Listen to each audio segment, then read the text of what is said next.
Alright guys, today we're going to be looking at the SR Performance Shock and Strut Kit for 2005 to 2010 GT and V6 Mustangs.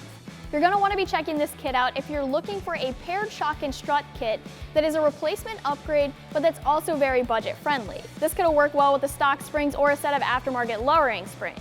It does offer a small bump in performance over the factory setup, but it will still work with those factory springs just fine. The kit costs just over $250, which makes it currently the most budget-friendly paired shock and strut kit that you can pick up. The install is going to be a 2 out of 3 wrenches in the difficulty meter, and I will let you know now that you guys are going to need a spring compressor to complete the install. But let's go ahead and get started. For this install, you're going to need a couple different open-ended wrenches, possibly a few different size extensions, a 3/8 ratchet, an assortment of different sockets. I use 2 different impact guns, a 1/2 inch and a 3/8.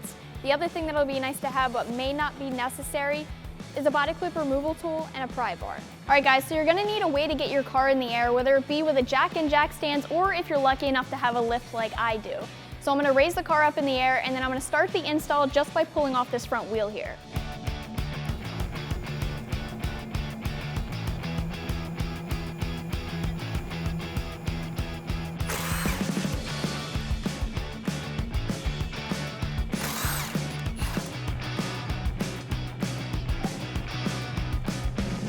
The first thing that I'm going to do now that I have the wheel off is I'm going to unbolt the caliper.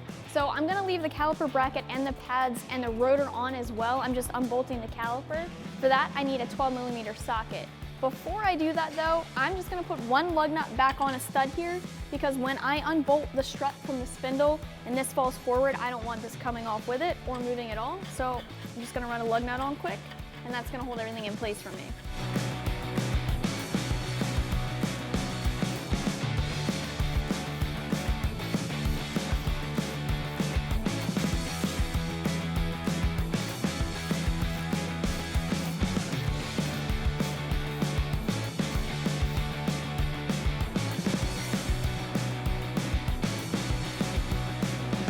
With the 2 bolts removed, we can slide our caliper off.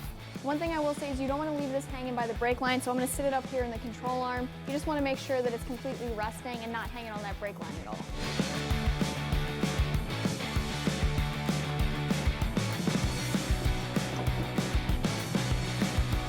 Next, we're going to do our ABS sensor, which just clips into place right here, and we're also going to remove our stainless steel brake line off the back of the strut with a 10mm socket.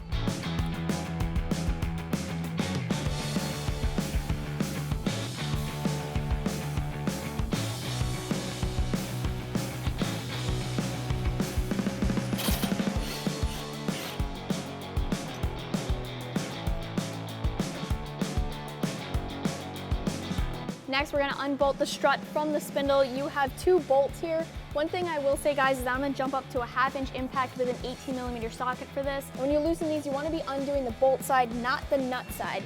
You'll see that both upper and lower positions have a flag nut here. You just want to stay clear of that. So when you loosen this flag nut's going to spin around and catch, and you'll see it happen. So you want to be undoing the bolt side, not the nut side.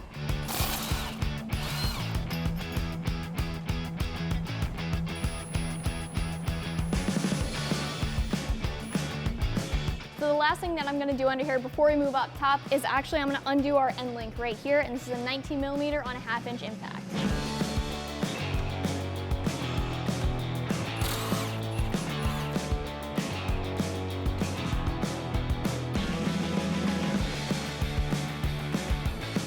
So the last thing holding the strut in place is actually the strut nuts up here on the strut tower. I'm going to undo 3, and then just know that once you undo the 4th one, you need to be holding the strut body because the strut will drop out of the car at that point. And these are 13mm, so I have a 13mm socket here.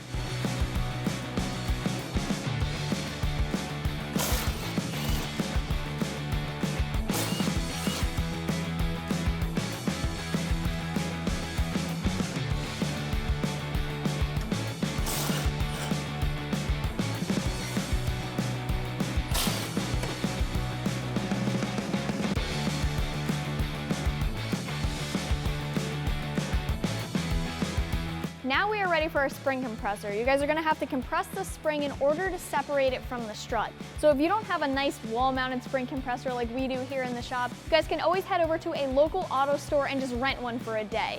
Now you're gonna be undoing the nut in the top of the strut here, and that is a 21 millimeter.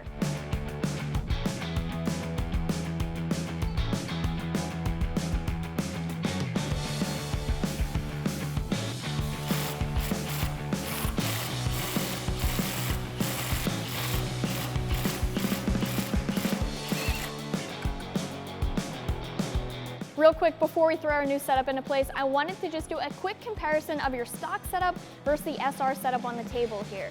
So your SR Performance setup is going to give you a small bump in performance over your factory setup. That's because the SR, both shock and strut, have a larger diameter piston in them. That is going to mean a little bit stiffer of a ride quality, but you're going to get that better performance out of this setup. Now, this is considered an entry-level kit because you do have preset compression and rebound valving in the shocks and struts. If you guys want something that you can totally customize or something that's a little bit more performance-oriented, you're gonna wanna look towards a fully adjustable shock and strut setup. One quick thing we're gonna do before we go ahead and get our spring on this strut is we're gonna transfer over our bump stop and our dust boot.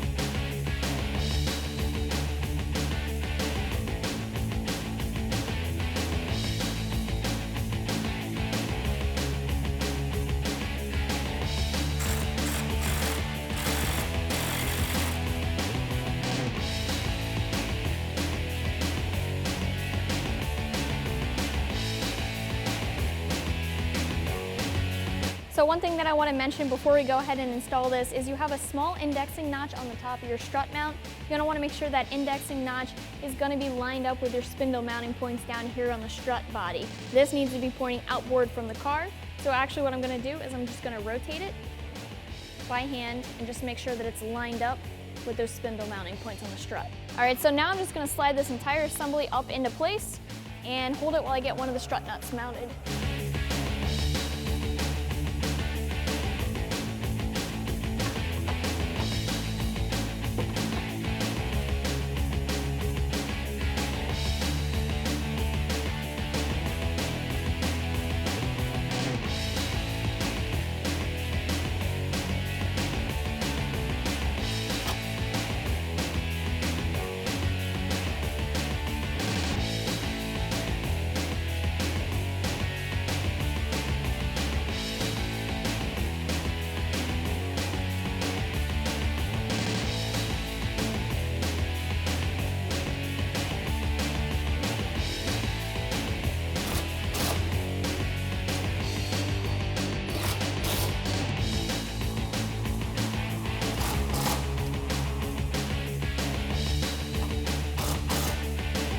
So now that we have our new strut threaded and into place, the first thing that I'm gonna do when I'm down here before I connect to the spindle is I'm actually gonna connect my end link. I'm gonna do it now so I have a little bit more wiggle room as opposed to when I'm connected to the spindle.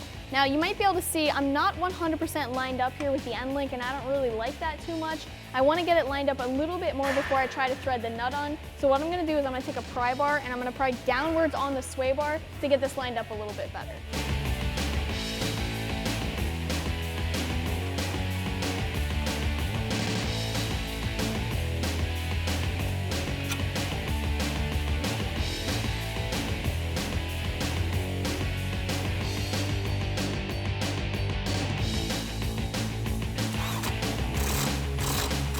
So now we're gonna mount to our spindle, and the goal is to get one of these lined up so I can just run the bolt through for now, and then we'll get everything straightened out later. You are gonna have to muscle this. Sometimes you gotta call in the big guns.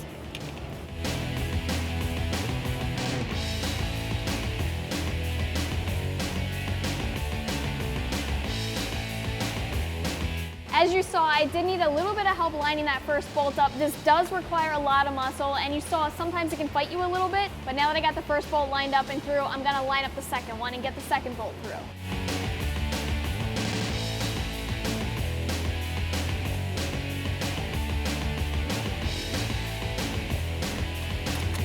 So I got our lower bolt started. I'm gonna get it the rest of the way through with my impact gun.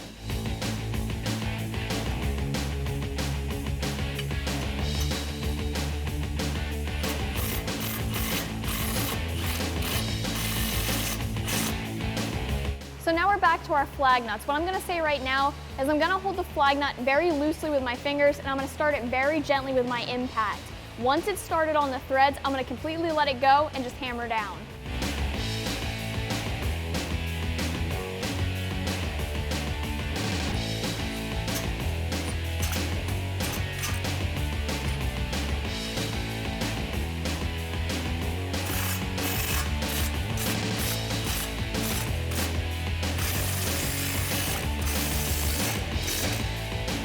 All right, so now we're gonna get our brake line attached to our strut.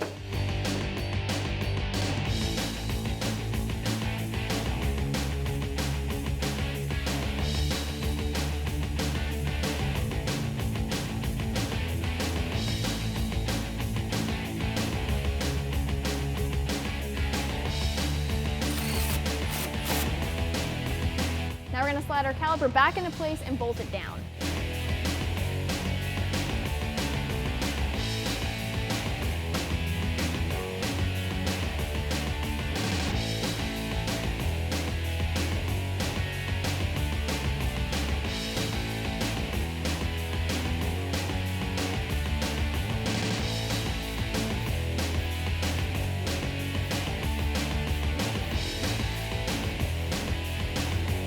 So with our front struts installed, we're going to move on to our rear shocks now, which means that we need to pull both of our rear wheels off.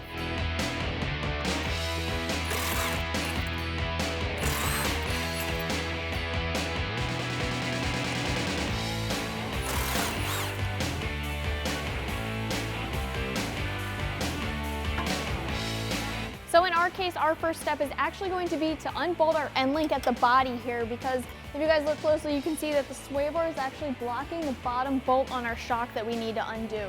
So once I drop the end link from the body here, I'll be able to move the sway bar out of the way and get to this bottom bolt. So I have a 19mm wrench to hold the nut and a 19mm socket so I can back my bolt out.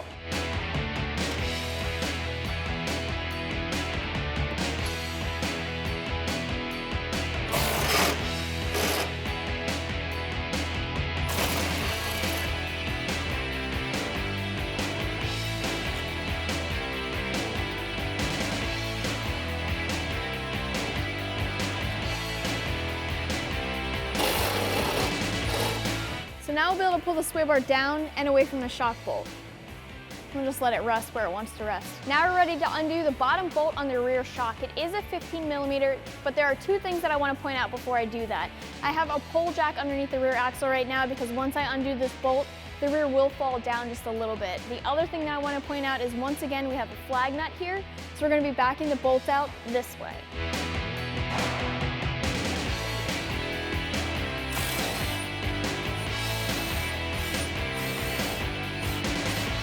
At this point, I'm gonna remove my pole jack here. I'll let the rear sit and hang where it wants to. I'm gonna lower the car down some, and then we'll be ready to remove the top nut on the shock from inside the trunk.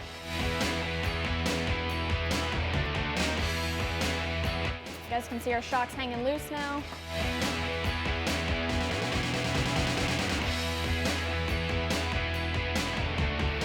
And our pole jack's free.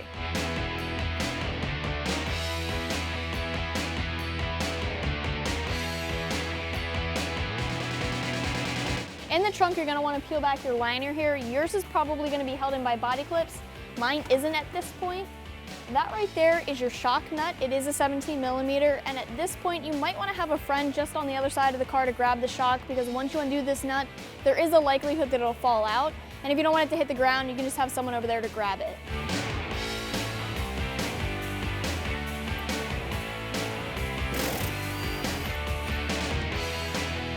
SR Performance does give you new hardware with their shocks, so your first step is actually going to be to remove the nut, save your lock washer, and grab this first bushing off the top of the shock. Leave it up here in your trunk. And at this point, it might be beneficial to have a second set of hands to help you out here. You can either have someone slide the shock through so you can be up here to tighten the nut, or you can have someone else tighten the nut up while you're sliding the shock through.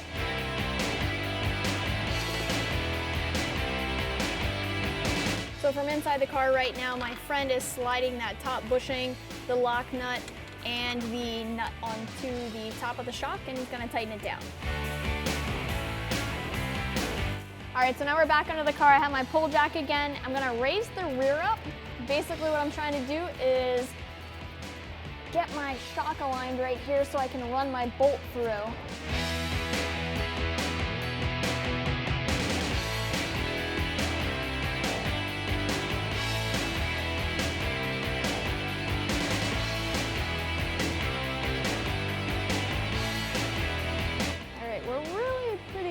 Right there, so I'm gonna see if I can get the bolt through. All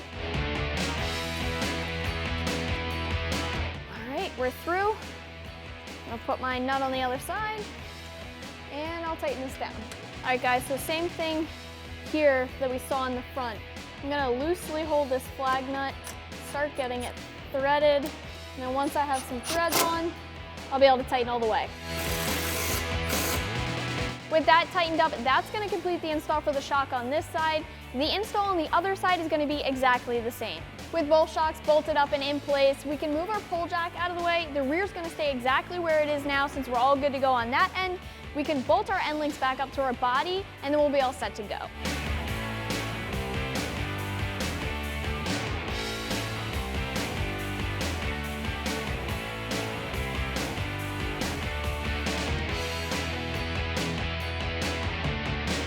Alright guys, one thing I will say right now is you gotta make sure both sides are lined up before you run a bolt in, or else you won't be able to get anything straight.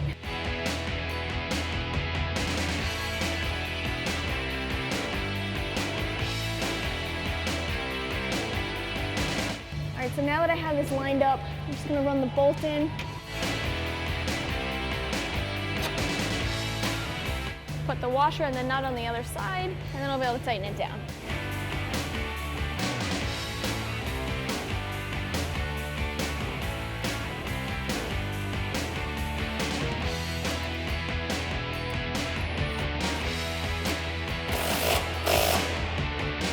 With our suspension all put back together, we're gonna get our wheels on, and that'll button up our install.